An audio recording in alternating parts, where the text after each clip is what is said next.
holy, it is bright. Welcome back to another episode of Christ with Karina. Today's going to be a little bit of a longer one, okay? We're going to be reading all of Ecclesiastes, okay? Which, yeah, it's not too long. It's only about 8 chapters, I believe. Yeah, nine chapters, if I'll flip to it. It's 11, 12. It's 12. 12 chapters, but they're pretty short. It's like 3 or 4 pages. So we're going to read that. I have 2 Bibles here today. Also, it is so bright. I can't even see.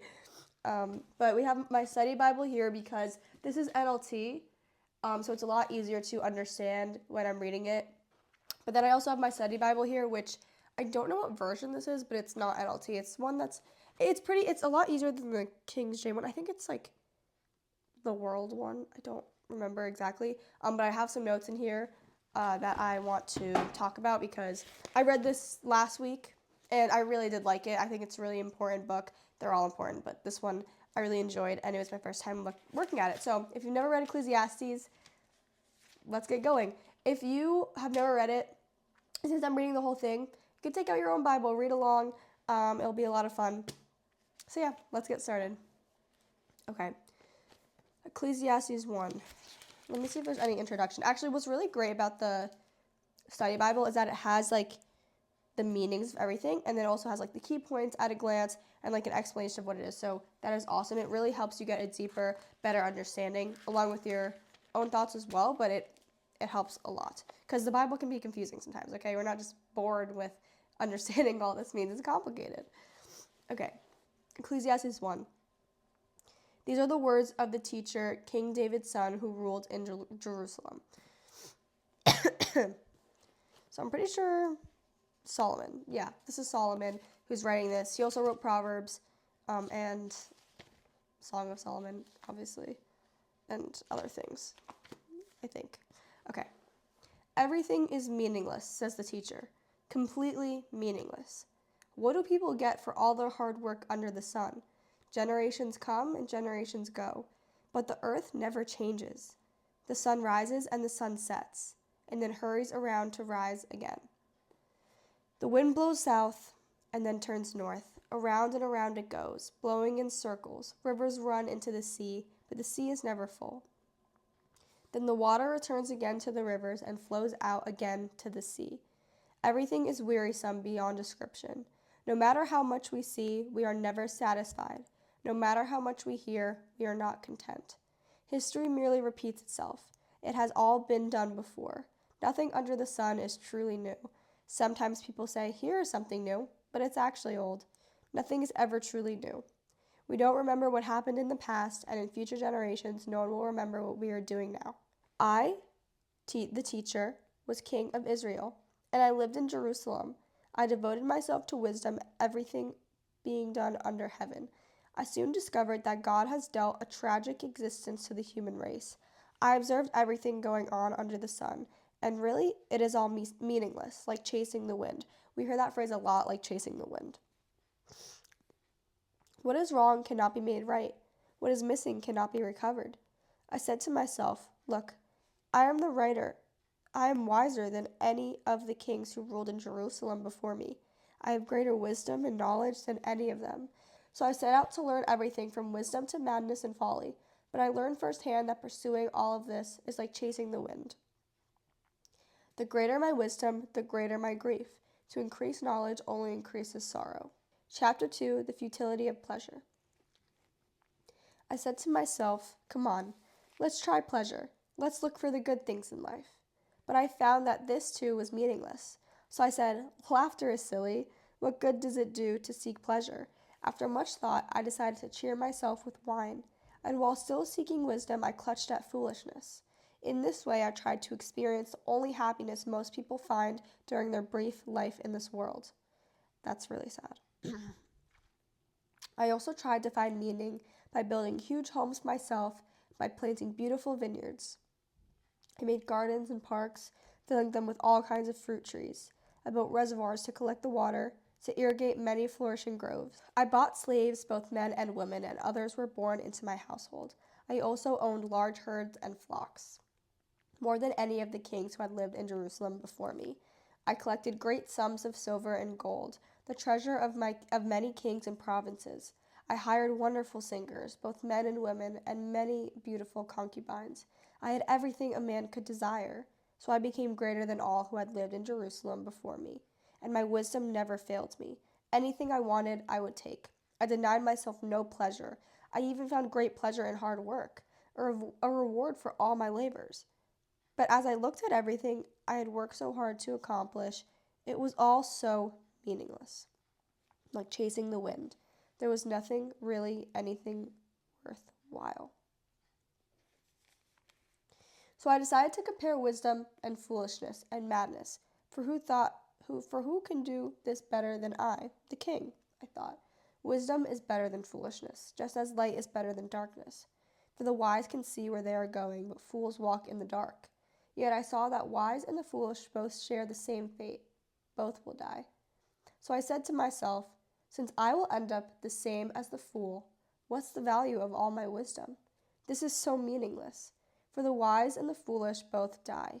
The wise will not be remembered any longer than the fool. In the days to come, both will be forgotten. So I came to hate life because everything done here under the sun is so troubling. Everything is meaningless, like chasing the wind. I came to hate all my hard work here on earth, for I must leave to others everything I have earned. For who can tell whether my successors will be wise or foolish? Yet they will control everything I have gained by my skill and hard work under the sun. How meaningless.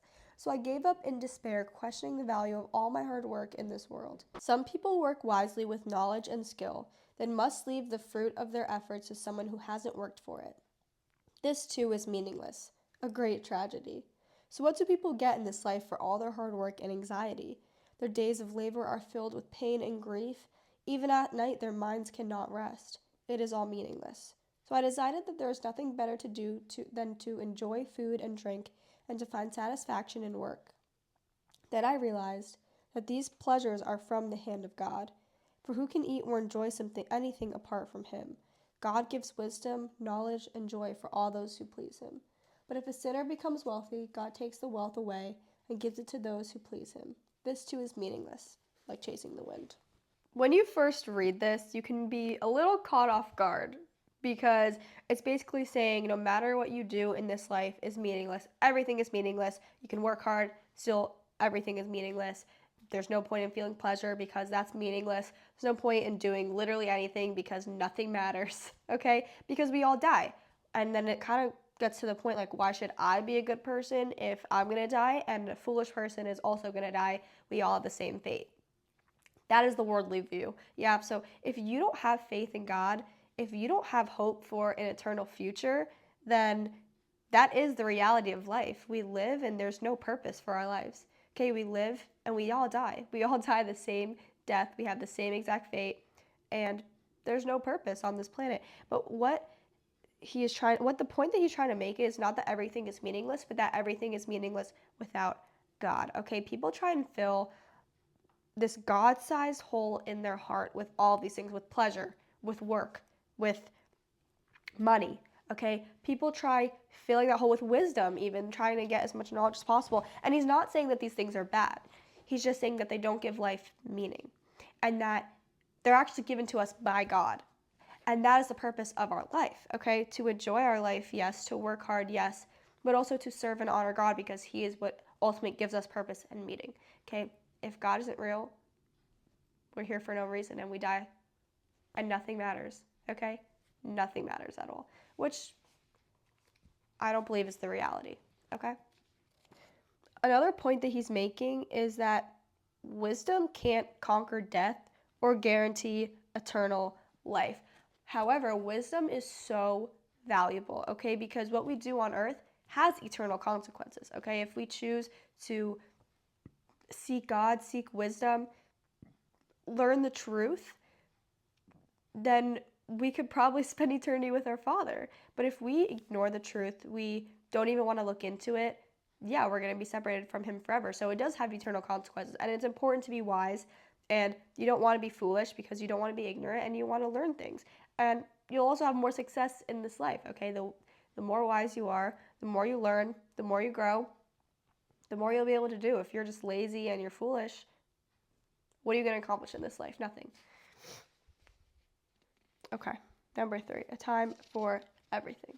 For everything, there is a season, a time for every activity under heaven, a time to be born and a time to die, a time to plant and a time to harvest, a time to kill and a time to heal, a time to tear down and a time to build up, a time to cry and a time to laugh, a time to grieve and a time to dance, a time to scatter stones and a time to gather stones, a time to embrace it and a time to turn away, a time to search and a time to quit searching, a time to keep and a time to throw away. I'm getting tongue twisted by all the times.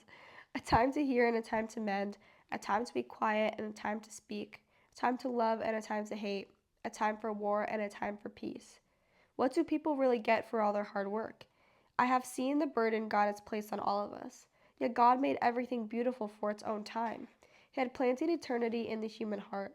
But even so, people cannot see the whole scope of God's work from the beginning to the end.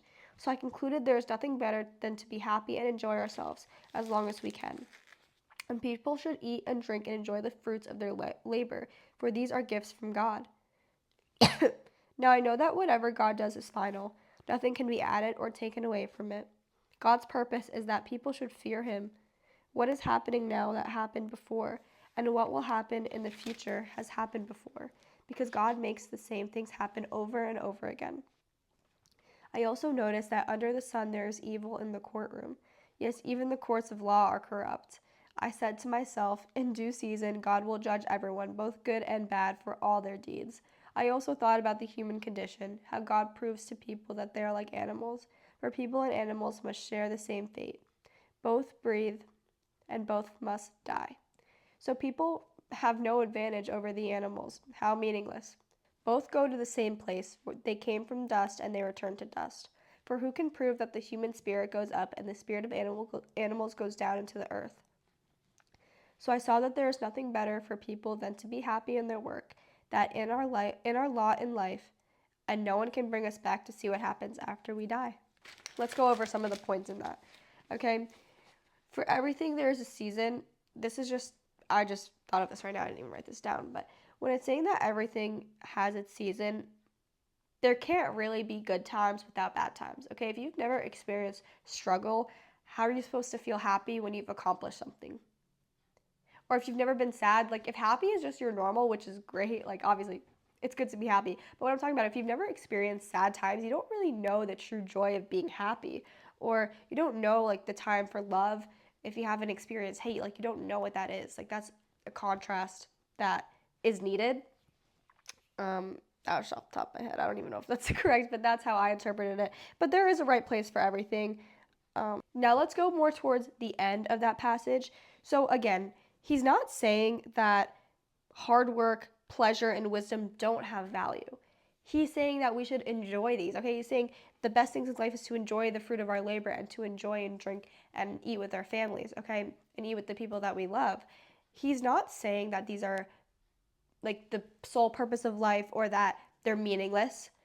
He's saying that we shouldn't make them the center of our lives. Like that is not the purpose of life. The purpose of life is not to just enjoy life or to work hard, because eventually you kind of just like, what, I don't know, I thought of this. Like sometimes when I am, you just get overwhelmed by the fact that life is so weird. Like I feel like life is so weird that no matter what we do, nothing really matters at the end. But it does, because we do have we have eternity with God. But on this earth, like, I don't know, I feel like life is so crazy. And it can be hard to really like find a purpose and just have value in that forever. So what he's saying is when you don't make it the center of your life, these things fall into place, okay? And you can actually enjoy. If you're focused on, I need to enjoy life, it's going to be very hard to enjoy life. If your main thing is seeking pleasure, it's going to be, there's a less chance that you'll actually find pleasure in that. And I just want to go back to chapter 2 really quick, where it's talking about the futility of work. Again, I keep saying again, but listen, work is so important. Like hard work is so awesome, But at the end of the day, like, your hard work is going to let you down, because at the end of the day, you can't carry your money with you. Like, when you die, your money is not coming with you. Maybe you'll go to your children, but it's saying they haven't worked for it, so they don't know the value of it, so it'll probably all be gone. Okay, so then that in itself is meaningless. Why are you making all this money? Okay, to enjoy the life here on this earth, but then when you die, what happens to it? Let's read chapter 5? No, let's read chapter 4. Again I observed all the oppression that takes place under the sun. I saw the tears of the oppressed with no one to comfort them. The oppressors have great power and their victims are helpless. So I concluded that the dead are better off than the living. That's crazy. But most fortunate of all are those who are not yet born, for they have not seen all the evil that is done under the sun. Then I observe that most people are motivated to success because they envy their neighbors, but this too is meaningless, like chasing the wind. Fools fold their idle hands, leading them to ruin, and yet better to have one handful with quietness than two handfuls with hard work and chasing the wind. I observed yet another example of something meaningless under the sun. This is the case of a man who is all alone, without a child or a brother, yet he works hard to gain as much wealth as he can. Then he asks himself, who am I working for? Why am I giving up so much pleasure now? It is all so meaningless and depressing. Two people are better off than one, for they can help each other succeed. If one person falls, the other can reach out and help. But someone who falls alone is in real trouble. Likewise, two people lying close together can keep each other warm. But how can one be warm alone? A person standing alone can be attacked and defeated, but two people can stand back to back and conquer. Three are even better, for a triple braided cord is not easily broken. It is better to be a poor but wise youth than an old and foolish king who refuses all advice. Such a youth could rise from poverty and succeed. He might even become king, though he has been in prison. But then everyone who rushes to the side of yet another youth who replaces him, endless crowds stand around him. But then another generation grows up and rejects him too. So it is all meaningless, like chasing the wind. As you enter the house of God, keep your ears open and your mouth shut. It is evil to make mindless offerings to God. Don't make rash promises and don't be hasty in bringing matters before God. After all, God is in heaven and you are here on earth, so let your words be few. Too much activity gives you restless dreams. Too many words make you a fool. When you make a promise to God, don't delay in following through, for God takes no pleasure in fools. Keep all the promises you make to him. It is better to say nothing than to let your mouth make you sin. And don't defend yourself by telling the temple messenger that the promise you made was a mistake. That would make God angry, and he might wipe out everything you have achieved. Talk is cheap, like daydreams and other useless activities. Fear God instead.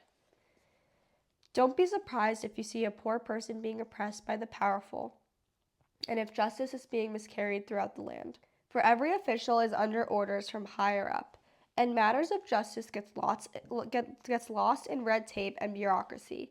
Even the king milks the land for his own profit. Those who love money will never have enough. It's true. How meaningless to think that wealth brings true happiness. The more you have, the more people come to help you spend it. So what good is wealth, except perhaps to watch it slip through your fingers? People who work hard sleep well, whether they eat little or much, but the rich seldom getting a good night's sleep. There is another serious problem I have seen under the sun. Hoarding riches harms the saver. Money is put into risky investments that turn sour, and everything is lost. In the end, there is nothing left to pass on to one's children. We all come to the end of our lives as naked and empty-handed as the day we were born. We can't take our riches with us. And this, too, is a very serious problem. People leave this world no better off than when they came. All their hard work is for nothing, like working for the wind. Throughout their lives, they live under a cloud, frustrated, discouraged, and angry. Even so, I have noticed one thing, at least that is good. It is good for people to eat, drink, and enjoy their work under the sun during the short life God has given them, and to accept their lot in life. It is a good thing to receive wealth from God and the good health to enjoy it, to enjoy your work and accept your lot in life. This is indeed a gift from God. God keeps such people so busy enjoying life that they take no time to brood over. Okay, there are two main things that I want to talk about and take away from.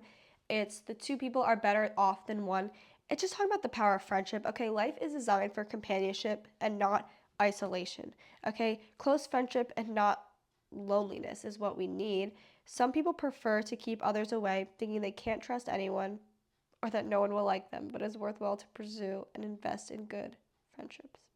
Yeah, I know that I do the same thing. I have a hard time with like keeping friends or doing that just because I'm social. I know I'm making this about me, but it's short, okay? Like I'm pretty social, but I like to keep to myself. I don't really like to text or like call a lot, so I just kind of like to be by myself. But like if you want to hang out, I hang out with you. It just I guess I'm a little selfish and self-centered in that way.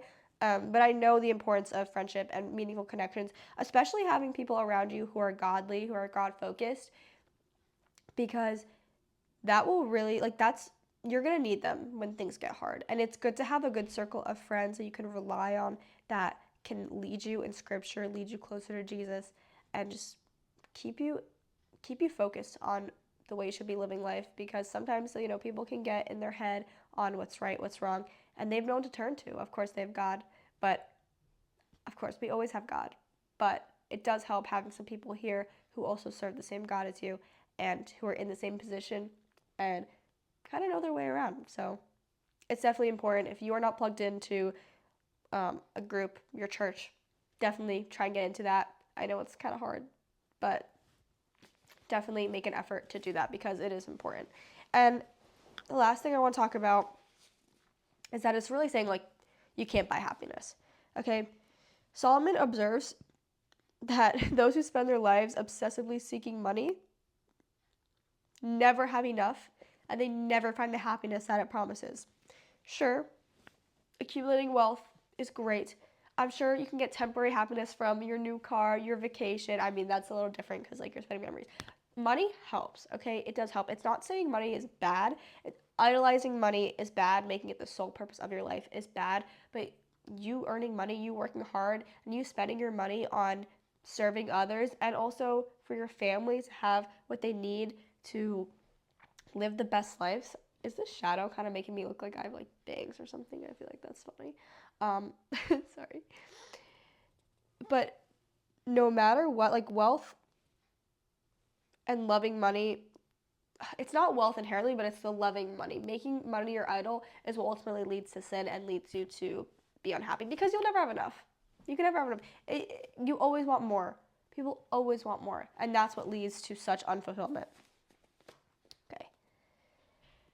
There is another serious tragedy I have seen under the sun, and it weighs heavily on humanity. God gives some people great wealth and honor and everything they could want, but then he doesn't give them the chance to enjoy these things. They die, and someone else, even a stranger, ends up enjoying their wealth. This is a meaningless, sickening tragedy.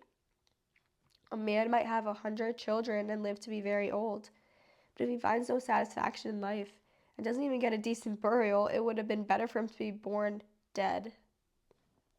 His birth would have been meaningless, and he would have ended in darkness. He wouldn't even have a name, and he would never have seen the sun or known an existence. Yet he would have had more peace than in growing up to be an unhappy man.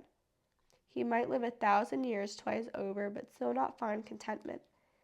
And since he must die like everyone else, well, what's the use? All people spend their lives scratching for food, but they never seem to have enough. So are wise people really better off than fools?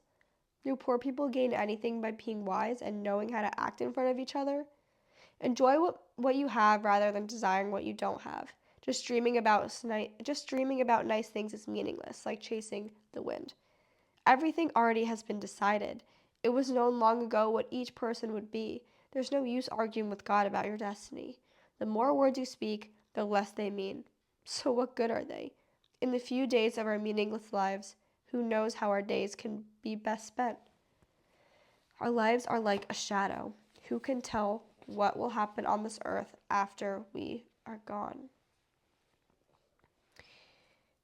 Okay. That is very heavy. and very extreme because he's saying this guy would have rather ended up dead than living his life. I don't know for certain on what exactly this is trying to entail. It does work with what he says later on, I believe. But I think he's trying to just make a point. Also, the more wise that he is, because Solomon, he was very wise. I mean, he was a king. He was one of like the wisest people ever. You kind of look at things in a more complex and different light. Like, he already has everything. He already has everything. So what does he need? He needs God. But he's just thinking like, he's so wise. He has nothing more to learn and think of than just to think of the meaning of life and just explore all these different avenues and just to see, I guess, the different fates of people. I don't know. Okay. But it also does say, like, I really like verse 10, or, yeah, because it's saying basically that just God knows best and directs everything that happens. He is in complete control of our lives, and he is our creator, so he knows best. Okay, chapter 7. A good reputation is more valuable than costly perfume, and the day you die is better than the day you are born. I actually agree, because that's when you get to spend eternity with the Lord, so. Okay. Better to spend your time at funerals than at parties. After all, everyone dies, so the living should take this to heart.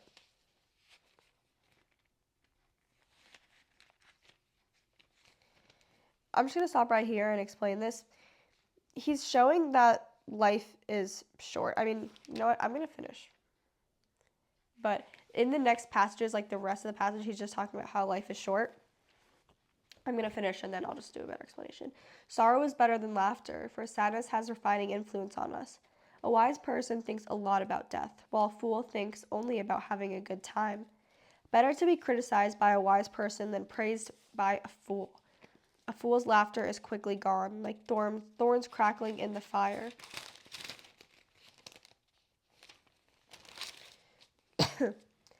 This is also meaningless.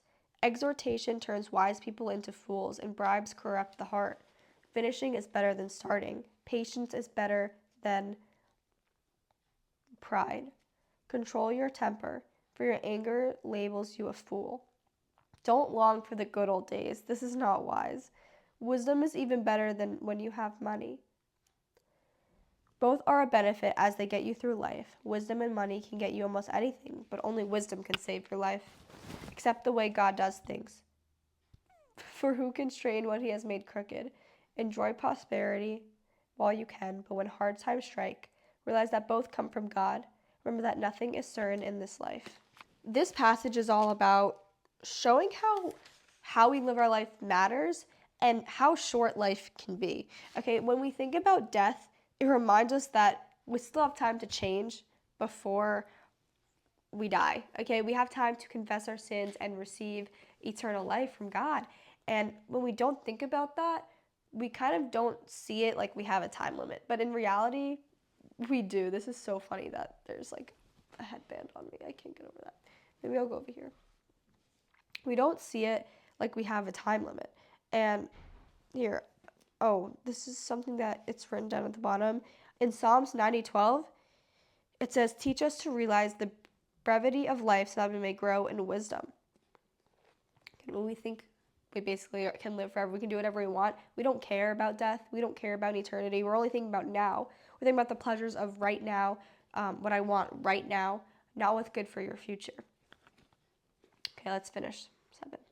I've seen everything that is meaningless in this meaningless life, including the death of good young people and the life of long wicked people. So true. So don't be too good or too wise. Why destroy yourself? On the other hand, don't be too wicked either. Don't be a fool. Why die before your time? Pay attention to these instructions, for anyone who fears God will avoid both extremes.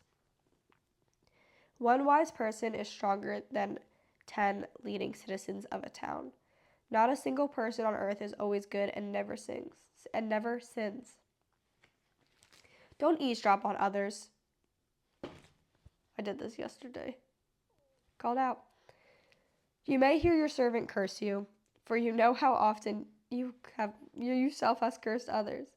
I have always tried my best to let wisdom guide my thoughts and actions. I said to myself, I am determined to be wise, but it didn't work. Wisdom is always distant and difficult to find. I searched everywhere, determined to find wisdom and to understand the reason for things. I was determined to prove to myself that wickedness is stupid and that foolishness is madness. I discovered that a seductive woman is a trap more bitter than death. Her passion is a snare, and her soft hands are chains. Those who are pleasing to God will escape her, but sinners will be caught in her snare. This is my conclusion, says the teacher. I discovered that after looking at the matter from every possible angle, though I've searched repeatedly, I have not found what I was looking for.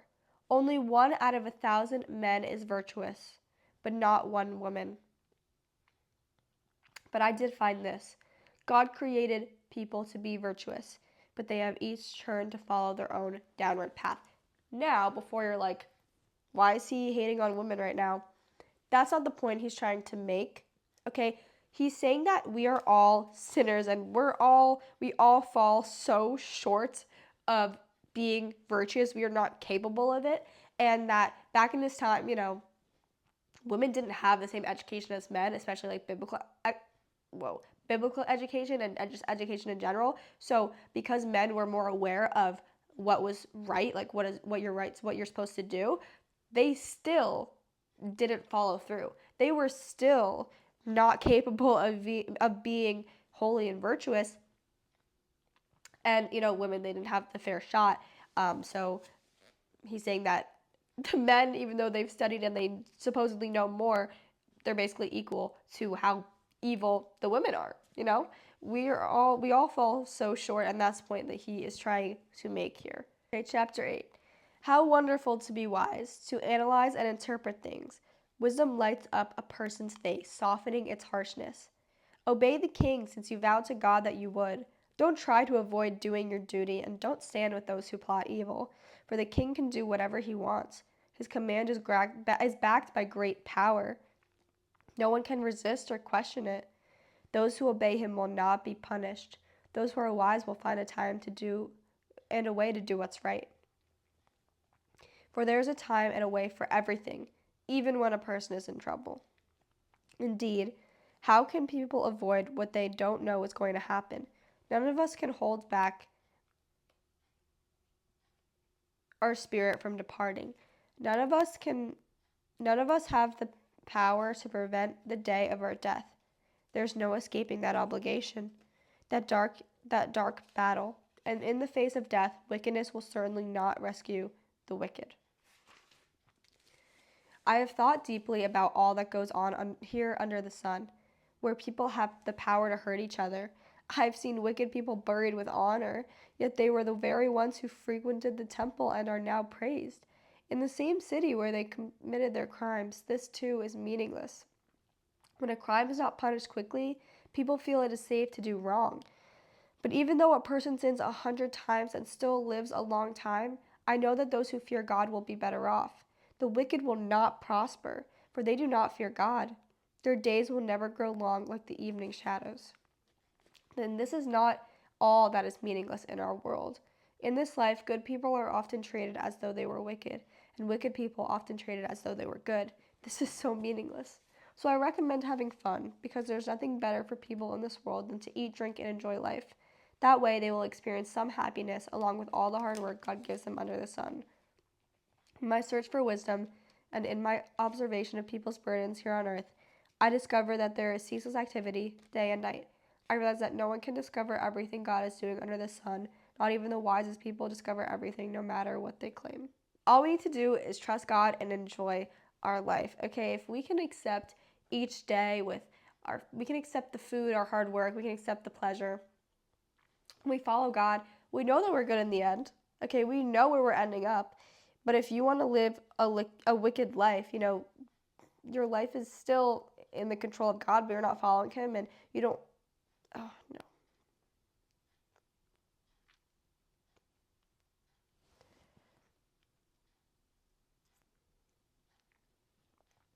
All we need to do is trust in God and enjoy, okay? We should accept, because all good things are from God, that our hard work, our food, our enjoyment, like that is all important. But at the end of the day, we're trusting in God, and we know where our life is going to end up. We know where we're going to end up after we die. So we just trust Him because we know that it's in His control. And there's no reason to stress about these things because it is what it is. Okay, we're almost done. I also have to pee and I'm getting hungry. But you guys hold in there, okay? We're almost done, I promise you. Hopefully you're reading along as well. Death comes to all, this thing of 9, okay? This too I carefully explored. Even though the actions of godly and wise people are in God's hands, no one knows whether God will show them favor. The same destiny ultimately awaits everyone, whether righteous or wicked, good or bad, ceremonial, clean or unclean, religious or irreligious. Good people receive the same treatment as sinners, and people who make promises to God are treated like people who don't. It seems so wrong that everyone under the sun suffers the same fate. Already twisted by evil, people choose their own mad course, for they have no hope. There is nothing ahead but death anyway. There is only hope for the living, as they say. It is better to be a live dog than a dead lion. The living at least know they will die, but the dead know nothing. They have no further reward, nor are they remembered. Whatever they did in their lifetime, loving, hating, envying, is all gone. They no longer play a part in anything here on earth.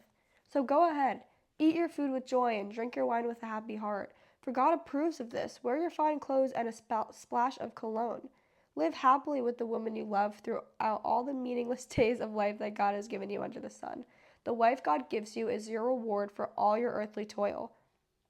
Whatever you do, do well. And when you go to the grave, there will be no working or planning or knowledge or wisdom. I observe something else under the sun.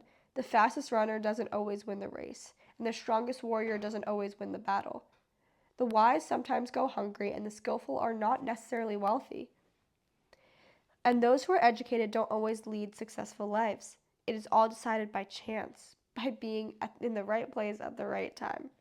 People can never predict when hard times might come, like fish in net or birds in a trap. People are caught by sudden tragedy. I mean, everyone will die, and if death were the end, life would feel pretty hopeless, okay? But fortunately, we believe in Jesus and his resurrection, so we know that we have eternal life in him. And while we all face the same end to life, we know that what we do on earth affects our destiny, affects our future. It affects our eternal future. Once we die, we can't choose to follow God. We can't choose to be a better person. It's over.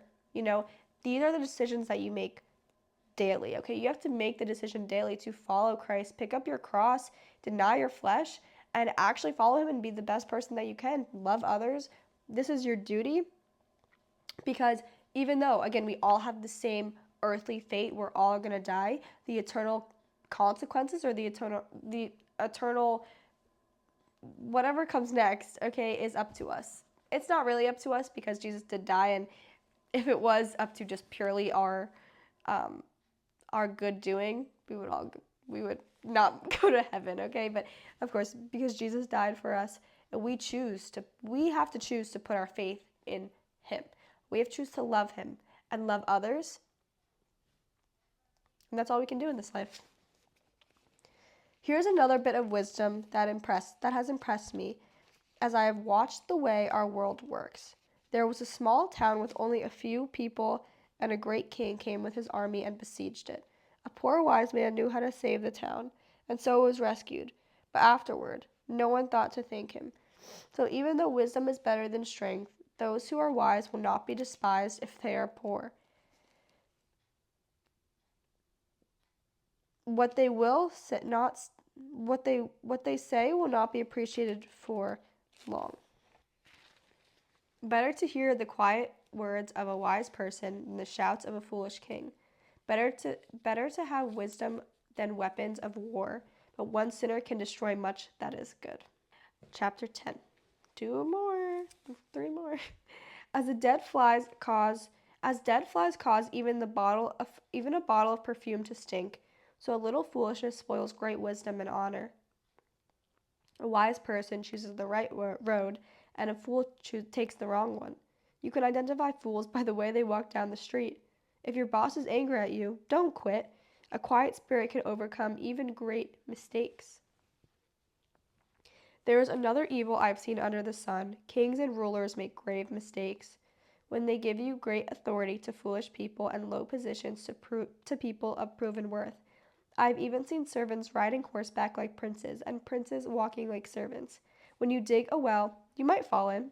When you demolish an old wall, you could be bitten by a snake. When you work in a quarry, stones might fall and crush you. When you chop wood, there is danger with each stroke of your axe. Using a dull axe requires great strength, so sharpen the blade. That's the value of wisdom. It helps you succeed. If a snake bites you before you charm it, what's the use of being a snake charmer?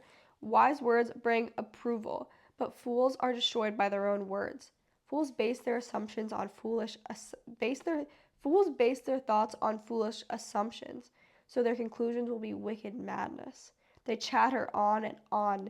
No one really knows what is going to happen. No one can predict the future. Fools are so exhausted by a little work that they can't even find their way home. What sorrow for land ruled by a servant, and the land whose leaders feast in the morning.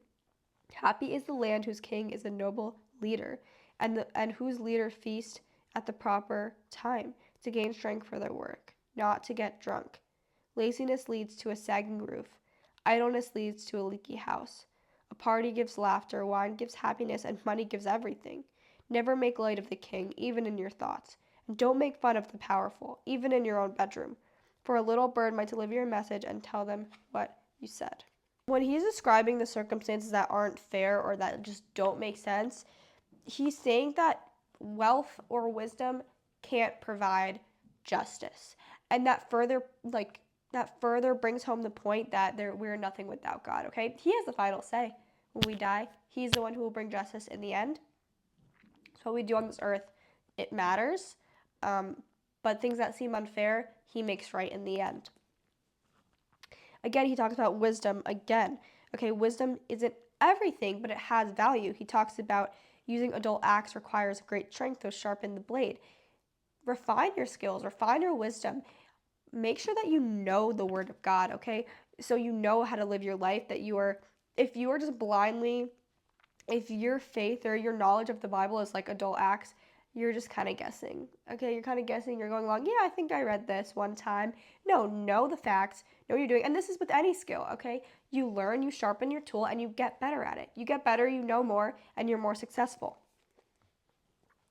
And the last thing that I want to talk about is what? A party gives laughter, wine gives happiness, and money gives everything, okay? Too often we get the message that money can meet our needs, that once we get a career, make enough money, that everything will be solved. But God provides for all our needs and all of our problems. And wine, getting drunk, parties, money, the thrill of that does not last, and it's only temporary, okay? And again, the Bible's not saying money is bad. It recognizes it's essential for survival, but it's saying not to love it. Don't make it an idol. Chapter 11. Send your grain across the seas, and in time profits will flow back to you.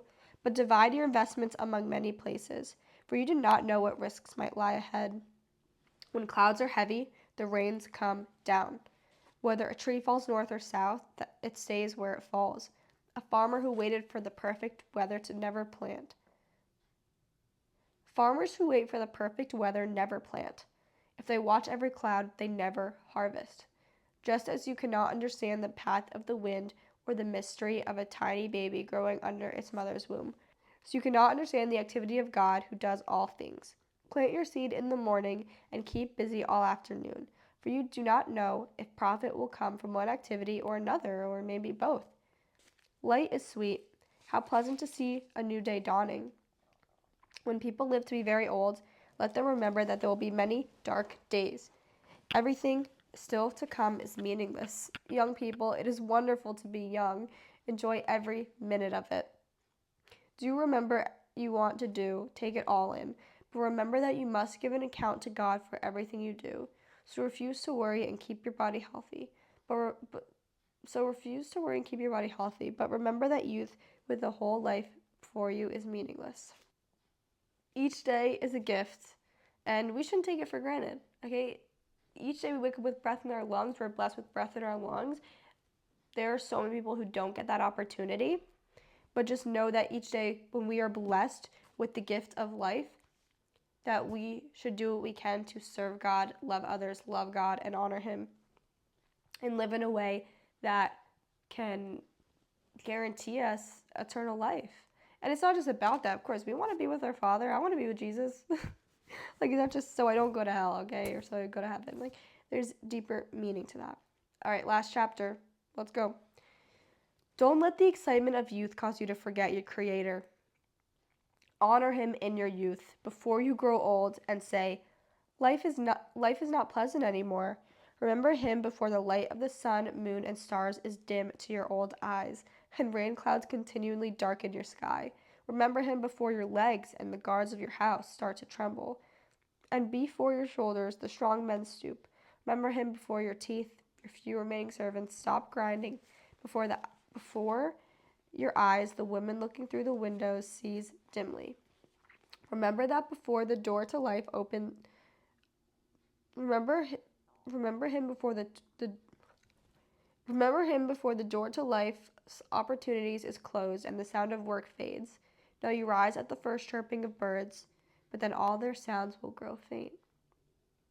Remember Him before you become fearful of falling and worrying about danger in the streets, before your hair turns white like an almond tree in bloom, and you drag along without energy like a dying grasshopper, and the carberry no longer inspires sexual desire. Remember Him before you near the grave, your everlasting home, when the mourners will weep at your funeral. Yes, remember your Creator now while you are young, before the silver cord of life snaps and the golden bowl is broken. Don't wait until the water jar is smashed at the spring and the pulley is broken at the well. Then the dust will return to the earth and the spirit will return to God who gave it. Before I read the last passage, don't let the excitement of youth cause you to forget your Creator. You can say, I'm young, I have time to turn to God, I have time to do. You are not promised tomorrow. You are not promised tomorrow. You need to live your life the way that you should now. Okay, just because you're young doesn't give you a free pass to do whatever you want. You can't, it's the same thing. Like, I love this example that I heard. You can't just sleep around with whoever you want, and you want a loving, godly marriage, which of course we're redeemed through Christ. But if you know it's right, you think you can just do whatever you want, and then when it's time to get married, you can just say that my past doesn't matter. Okay, you are redeemed through Christ, but what you do now has eternal consequences. Like I said, you are not promised tomorrow. Okay, we are not promised tomorrow. It doesn't give you a free pass just because you're young. If you know better, just because you're young, you can't just do the wrong thing. Okay, because that is literally conforming to the world. Okay, the world says you're in your 20s, you're a teenager, go have fun, go drink, go smoke, do this, blah, blah.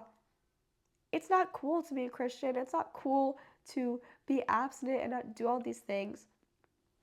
But that is the way, that's what comes with following God. And there's beauty in that because there is so much more peace in not participating in those activities than if you are. And maybe you'll come to regret it when you're older, but you can't just use on being young as a free pass to just do whatever you want. Now let's read the concluding thoughts about the teacher. Everything is meaningless, says the teacher, completely meaningless. Keep this in mind. The teacher was considered wise, and he taught the people everything he knew. He listened carefully to many proverbs, studying and classifying them. The teacher sought to find just the right words to express truths clearly. The words of the wise are like cattle prods. The words of the wise are like cattle prods, painful but helpful. Their collected sayings are like nail-studded stick with which a shepherd drives the sheep. But my child, let me give you some further advice. Be careful, for writing books is endless and much study wears you out. That's the whole story. Here now is my final conclusion. Fear God and obey His commandments, for this is everyone's duty. God will judge us for everything we do, including every secret thing, whether good or bad. This last verse pulls everything together. Okay, no matter what mysteries there are to life, what things we face, our sole purpose is to know God. That is what we're here to do. That is the bottom line. And everything apart from Him is meaningless. Okay, it's meaningless because it's temporary. It's just on this earth that it only matters for the life that we are here, for the days, years that we are here. Okay, these things we don't carry on with us. But there is so much still to enjoy in life. But if we don't follow God's commandments, we're going to be feeling empty. Because there is so much to enjoy, but we have to enjoy it in the way that He gave it to us. Like, enjoy sex inside of marriage. It is so much more blessed. I don't know, I'm not married. But I've heard from experience and other people, it is such a blessing that you get to do that. But when you pervert it and when you make it sinful, that's when there are consequences. Okay, people feel attached to certain people and they have such a hard time because it's so demoralizing, and He knows what's best for us. Okay, so you can enjoy the pleasures of life, eat, drink, enjoy yourself, but for the glory of God. Okay, and our search for purpose, it goes beyond what's here in human life, and that's just the reality. Okay, if we're searching for purpose in our job, in money, in fame, we're never going to be satisfied. We're never going to be satisfied with that because you'll always want more. And it's never enough. But the driving point home here, to drive the point home here, we are surrounded by evil. Okay, we're surrounded by evil, we're surrounded by injustice, but God will set things right in the end, and He is the only one who can. He has control over that, and we have no control over that. And that is Ecclesiastes. I am a little sick, so I'm sorry about all the pauses, and I sound a little mellow today. But yeah, I had to sneeze and cough and blow my nose a couple times, so I did have to take a little break in between. But yeah, this was a longer video. I've never done one this long, but I hope you guys enjoyed. I hope you guys, if you haven't read this, it's definitely a good one. That's a little bit different than all the other books because it's deep. But yeah, I love you guys so much. I hope you have a great day. Please leave your thoughts in the comments. I'd love to know what you thought about this, the longer video, and also about the whole book in itself. See, my voice cracks. I'd love to know what you hear about the whole book in itself because it really is an interesting one. So please leave your thoughts below. And I love you guys so much. Have a very blessed day. Bye.